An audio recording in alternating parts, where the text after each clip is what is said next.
अब जिस प्रसंग पे हम जा रहे हैं वो सामान्य नहीं है। कहा जाता है कि भगवत गीता दुनिया तक पहुंचानी थी, संसार तक भगवत गीता का ज्ञान देना था, इसलिए पूरी महाभारत लिख दी गई। कहा जाता है कि आपने एक बहुत सुंदर अंगूठी पहनी हो, मान लीजिए बहुत सुंदर अंगूठी, उसमें हीरा इतना छोटा सा है, सामने इतना छोटा सा हीरा, और बाकी वो पूरे सोने की बनी है, फिर भी हम क्या कहते हैं? हीरे की अंगूठी है। हीरे की अंगूठी कौन कहता है सोने की अंगूठी है? उसमें हीरा लगा है, हीरे की अंगूठी है। वैसे ही पूरी श्रीमद् भागवत में ये प्रसंग है, सिर्फ इसलिए इससे उच्चतम ग्रंथ और कुछ नहीं। ये इसका महत्व है कि अगर आपने इसका सार समझ लिया, आपको कुछ और समझने की जरूरत नहीं। तो एक बार भगवान पूरा राज का काम करके वापस अपने कक्ष में आए। वापस कक्ष में वो विश्राम करने के लिए हाथों को ऐसे कर बैठ गए। इतने में उन्हें व्याकुलता हुई थोड़ी, जिसे हम टेलीपैथी कहते हैं आज के समय पे, कि अगर आपका अपना कष्ट में है, दुख में है, तो आपको भी एहसास हो जाएगा कि कहीं कुछ गलत हो रहा है।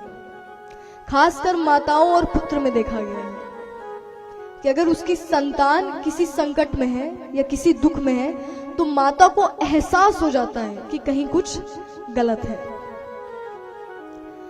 तो भगवान को क्या कहते हैं? परम पिता।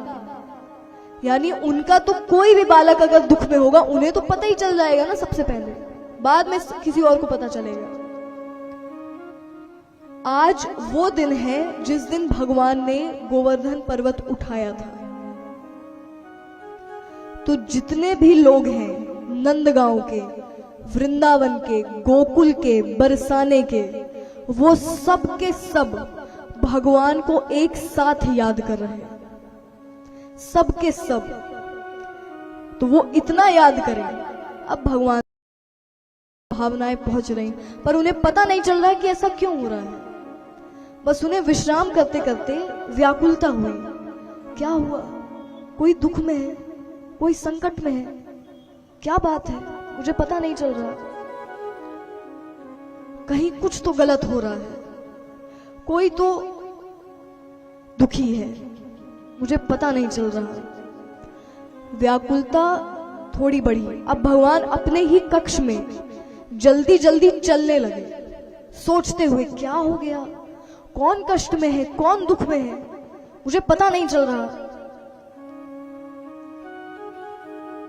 व्याकुलता इतनी बढ़ गई कि भगवान रोने लगे।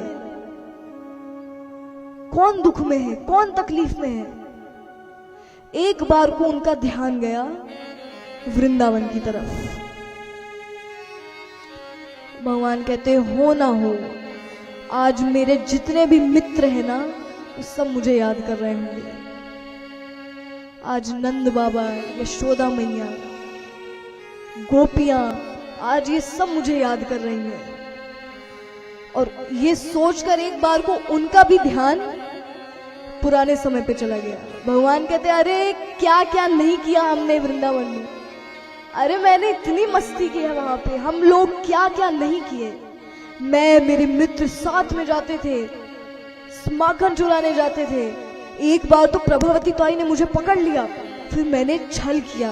अरे एक बार मधुमंगल ने इतना खा लिया, फिर मुझे उसे उठा कर ले जाना पड़ा वहां से। अरे क्या क्या नहीं किया, कितनी मस्ती करते थे हम। फिर याद आया कि वो मस्ती के दिन खत्म, वो जितनी हंसी मजाक ठिठोली सब कुछ खत्म।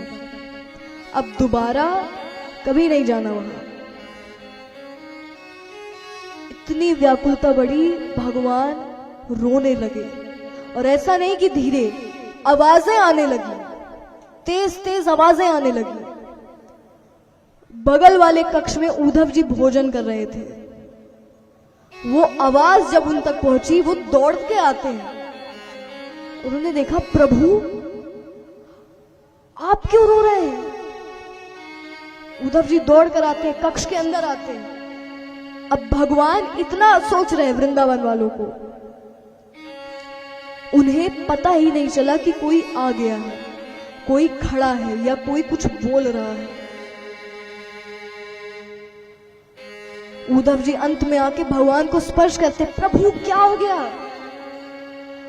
अब भगवान ने उन्हें देखा, पर अभी भी उन्हें कुछ कहा नहीं मुंह से अपने। उद्धव जी कहते, प्रभु किस बात की कमी है यहाँ पर? कितना लोग प्यार करते हैं आपसे, नंद बाबा जितना करते, मुझे नहीं लगता वसुदेव जी माता देवकी उससे कम करती हैं। मैं कितना मानता हूं, कितने नगरवासी कितना स्नेह करते हैं आपसे, किस बात की कमी है? आप क्यों दुख में हैं? भगवान कहते हैं, उद्धव कोई कुछ भी कह ले, जितना प्यार मुझे यशोदा मैया करती थी ना, उतना कोई नहीं करता। और मैं वचन देता हूं कि बालक के रूप में अगर मैं किसी की गोद में रहूंगा तो वो यशोदा मैया की गोद होगी। अगर वो किसी की गोद होगी, वो यशोदा मैया की गोद होगी। अरे मेरी मैया कितना प्रेम करती थी मुझसे, क्या नहीं करती थी वो मेरे लिए। मक्खन तैयार रखती थी, कन्हैया शाम को आएगा और मेरे हाथ का मक्खन खाएगा। मैंने क्या किया उनके लिए? मेरे कारण उन्हें एक तारीफ भी सुनने को नहीं मिली। पर मुझे यशोदा मैया से ज्यादा स्नेह कोई नहीं करता, देवकी मैया भी नहीं करती। उनके मन में अभी भी झिझक है कि मैं भगवान हूं, और यशोदा मैया के मन में झिझक क्या, वो मुझे प्रेम से मार भी देती थी, बाद में खुद रोती थी कि मैंने कन्हैया को मारा। अरे नंद बाबा, मेरे पिताश्री जताते नहीं थे कभी। जितने भी पिता होते हैं ना, वो कभी जताते नहीं कि वो संतान से कितना प्रेम करते हैं। पर मुझे पता है वो मुझसे कितना स्नेह करते थे, कितना मानते थे वो मुझे सब पता है। भगवान को क्या कहते हैं? अंतर्यामी। यानी आपके बिना कुछ कहे वो आपकी हर बात जानते हैं, वो आपके मन की बात जानते हैं।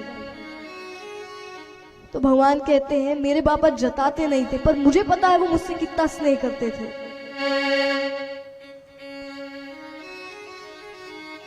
आए दिन उनके साथ उलाहने सुनने को मिलते थे उन्हें। उनने आज तक मुझसे कुछ नहीं कहा, कभी नहीं कहा कन्हैया ये मत करो वो मत करो। अरे वो गोपियां, मैंने क्या किया उनके लिए आज तक? कुछ नहीं, पर वो मुझे अपने पुत्रों से ज्यादा मानती थी, अपने खुद के पुत्रों से ज्यादा मुझसे स्नेह करती थी। मेरे मित्र कितना खेलते थे हम साथ में। मैं दावे से कह सकता हूं, मैं जब से यहां आया हूं, मेरे मित्रों ने आपस में खेला नहीं होगा, साथ में खेलना छोड़ दिया होगा। मुझे उनकी बहुत याद आ रही है, मुझे वृंदावन की बहुत याद आ रही है। मैं उन्हें भूल नहीं पा रहा, चाह कर भी। उद्धव जी कहते हैं प्रभु आप तो महाज्ञानी हैं, आपको सब कुछ पता है, आप सब जानते हैं, आप मोह में कैसे पड़ सकते हैं? आप तो सब कुछ जानते हैं। अगर आपने उन्हें ज्ञान का मार्ग बताया होता, अब तक तो उन्हें मुक्ति मिल जाती, अब तक तो मोक्ष मिल जाता। भगवान कहते हैं क्यों, ज्ञान की क्या आवश्यकता? बोले ज्ञान नहीं मिलेगा तो फिर भगवान की यानी आपके वास्तविक रूप की प्राप्ति कैसे होगी? भगवान कहते क्यों, अगर मैं ऐसे उनके साथ हूं तो मेरी तो प्राप्ति है। नहीं प्रभु, भगवान ईश्वर तो ज्ञान से मिलते हैं, ये तो मोह है, कुछ समय का है, क्षणिक है, कुछ समय बाद चला जाएगा, वो भी भूल जाएंगे कुछ समय बाद आपको, इसका कोई मतलब नहीं है।